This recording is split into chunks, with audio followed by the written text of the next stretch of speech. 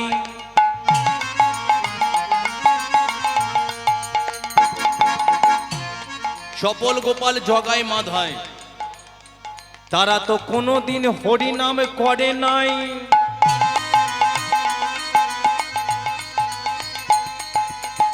কিন্তু গৌরাঙ্গ মহাপ্রভু তাদের ছেড়ে কথা বলে নাই।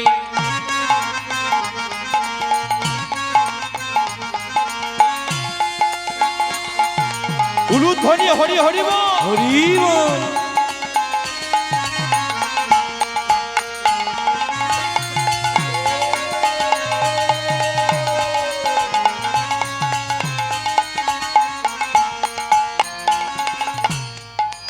তাহলে চপল গোপাল জগাই মাদাই ছিল অহংকারী ব্যক্তি, আর ওই অহংকারী ব্যক্তিগুলোকে গৌরাঙ্গ মহাপ্রভু কি করলো, তাদের কণ্ঠের মধ্যে তুলসীর মালা পরিয়ে আজও পর্যন্ত তারা দু হাত তুলে শুধু বলে যায়, সবাই মিলে একটু তুলুন, হরে কৃষ্ণ হরে কৃষ্ণ কৃষ্ণ কৃষ্ণ কৃষ্ণ হরে হরে, হরে রাম রাম রাম হরে হরে, হরে কৃষ্ণ কৃষ্ণ কৃষ্ণ কৃষ্ণ হরে হরে, হরে রাম রাম রাম হরে হরে, হরে কৃষ্ণ কৃষ্ণ কৃষ্ণ কৃষ্ণ কৃষ্ণ হরে হরে, হরে রাম রাম রাম হরে হরে, হরে কৃষ্ণ কৃষ্ণ কৃষ্ণ কৃষ্ণ কৃষ্ণ হরে হরে, হরে রাম রাম রাম হরে হরে, হরে কৃষ্ণ কৃষ্ণ কৃষ্ণ কৃষ্ণ কৃষ্ণ হরে হরে, হরে উলুধ্বনি, উলুধ্বনি। রাম রাম রাম হরে হরে। বলি একবার ভগবান কৃষ্ণচন্দ্রকে, রাধা মাধবকে।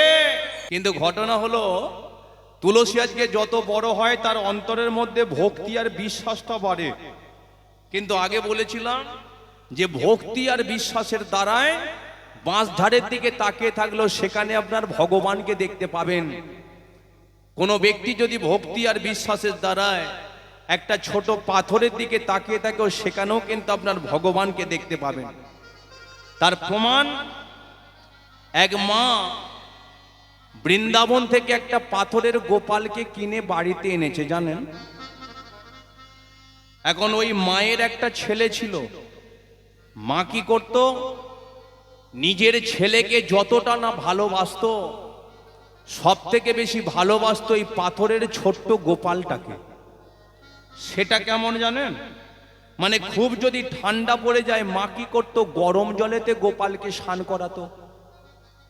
খুব যদি গরম পড়ে যায় ঠান্ডা জলেতে মা আমার গোপালকে স্নান করাতো, গা হাত পা মুছিয়ে দিত, খাইয়ে দিত।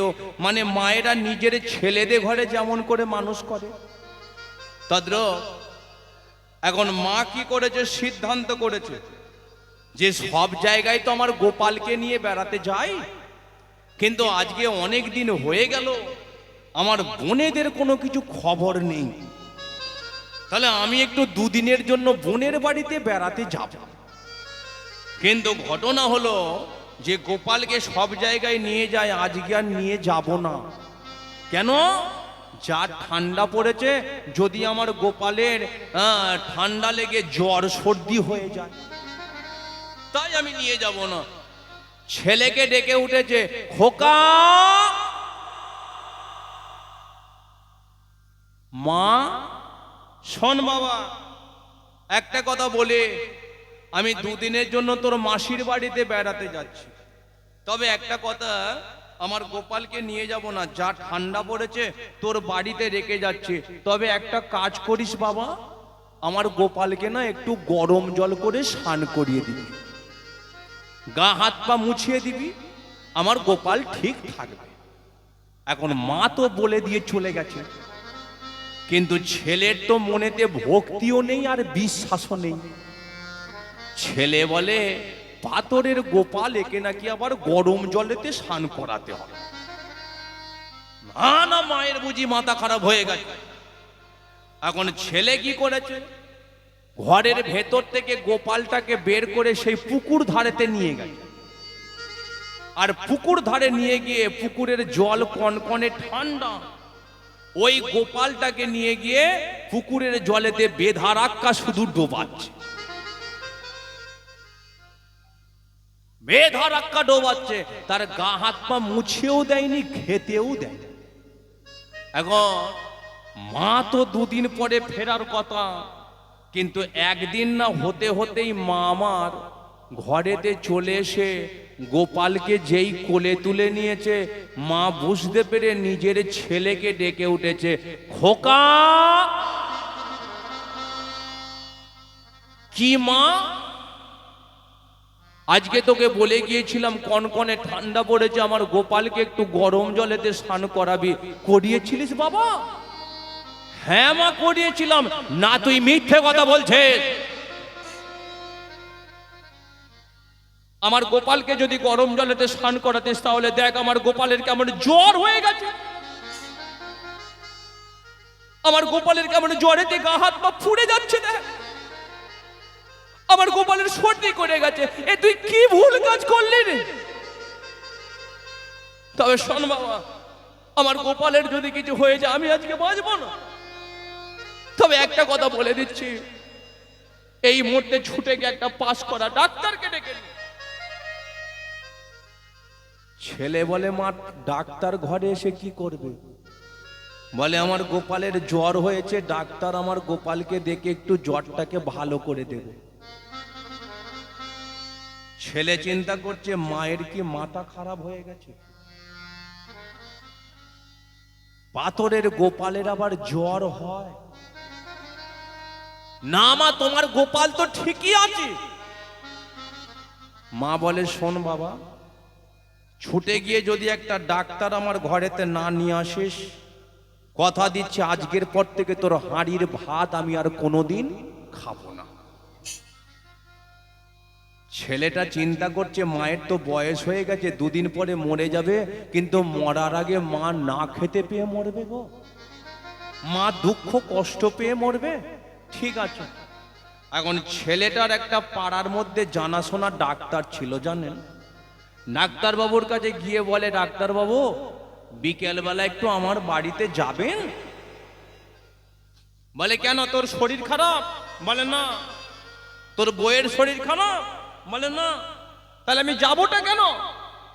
বলে ডাক্তার বাবু যদি 1000 টাকা ভিজিট নিতে হন নেবেন, তবুও বিকেলবেলা একটু যাবেন। মানে ছেলেটা কি, চেম্বারে তো আরো পেশেন্টরা বসে আছে, যদি বলে যে পাথরের গোপালের জ্বর হয়েছে শুনে যদি সবাই হাসাহাসি করে, এই 1000 টাকা নেবেন তবু বিকেলবেলা একটু যাবে।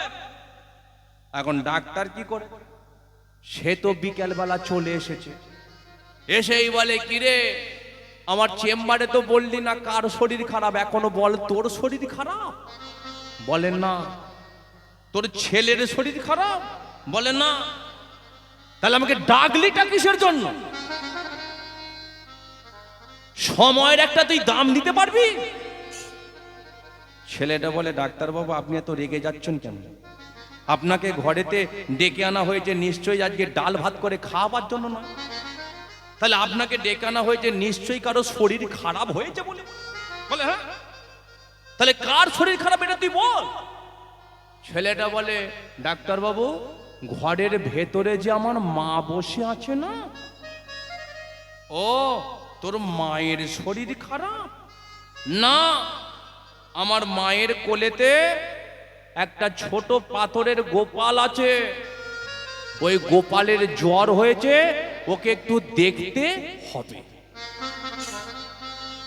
এখন মায়ের কথা শুনে ছেলেটা হাসছিল, ছেলেটার কথা শুনে বা ডাক্তারবাবু হাসতে শুরু করেছে। বলে, হ্যাঁ রে, তুই কি আমাকে 1000 টাকার লোভ দেখাচ্ছিস? সময়ের একটা আমার দাম দিতে পারবি? পাথরের গোপালের আবার কোনোদিন জ্বর হয়? ছেলেটা বলে, ডাক্তারবাবু এটা আমি মাকে বলেছিলাম, কিন্তু মা বলেছে যদি ডাক্তার না আমার গোপালকে দেখে আজকের পর থেকে হাঁড়ির ভাত সে আর খাবে। তাই শুনুন না, মায়ের তো বয়স হয়ে গেছে, আপনি ঘরের ভেতরে যান, গিয়ে গোপালের মাথায় গায়ে একটু হাত বুলিয়ে দিন, ও মা আমার ওতেই সান্ত্বনা পেয়ে যায়। বলে, বলছিস? ঠিক আছে। এবার মা কি করেছে, সে তো ঘরের ভেতরে গোপালকে নিয়ে বসে আছে। ডাক্তার কি করেছে, ঘরের ভেতরেতে ঢুকেছে, আর ঘরের ভেতরে ঢুকে দেখি গোপালের মা, তোমার গোপালের কি হয়েছে? যেই আজকে গোপালের হাতটাকে ধরেছে ডাক্তারবাবু, সঙ্গে সঙ্গে ডাক্তারবাবু কি করেছে, 5 হাত পিছিয়ে গেছে।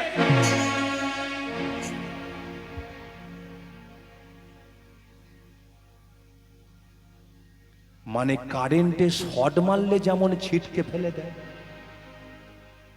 ডাক্তারকে না তদ্দপ কারেন্টে শর্ট মারার মতো শর্ট। ডাক্তার ভাবছে আমি কি গোপালের গায়ে হাত না দিয়ে মায়ের গায়ে হাত দিয়ে দিলাম?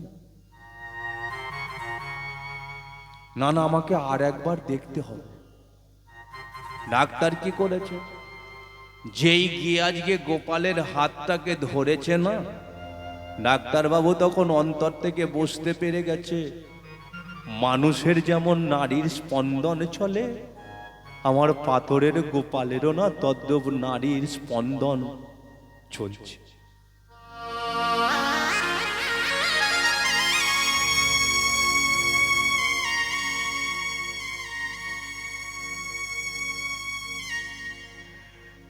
ডাক্তার আজকে গোপালের হাতটাকে ধরেই বসে পড়ে কাঁদছে।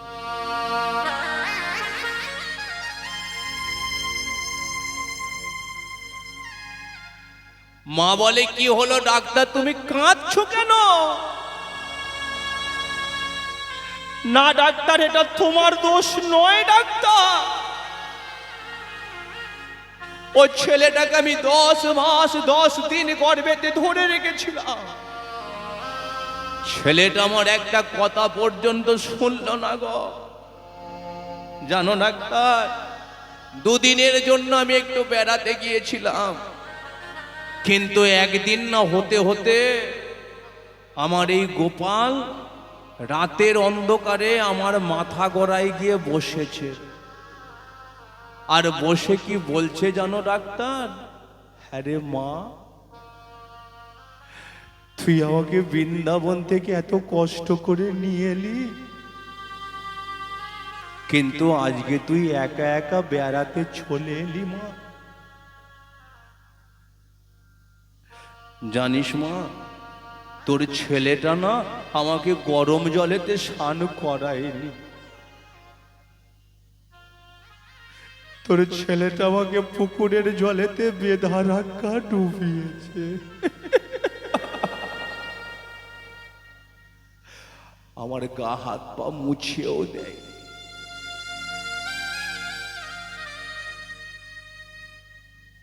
খেতে পর্যন্ত দেয়। তোর ছেলে আমাকে অবধি ফেলে রেখে দিয়েছে। কত আমি কষ্ট পাচ্ছি, কিন্তু তোর ছেলে আমাকে ছেড়ে দেয়নি। তোর ছেলে ভেবেছে আমি কি পাথরের মধ্যে আছি রা, কিন্তু মানুষ তো জানে না যে আমি পৃথিবীর সর্বত্র জায়গার মধ্যে আছি। তুই আর এইভাবে ঘুরিস না মা, তুই এই মুহূর্তে আমার সাথে ঘরে ফিরে চ। জানো ডাক্তার, ওই রাতের বেলা আমার গোপাল আমাকে টানতে টানতে ঘরে নিয়ে এসেছে। তোমার আমি পায়ে পড়ছি, আমার গোপালের জ্বরকে ভালো করে দাও না। আমার গোপালের জ্বরকে ভালো করে দাও না, তোমার পায়ে পড়ি।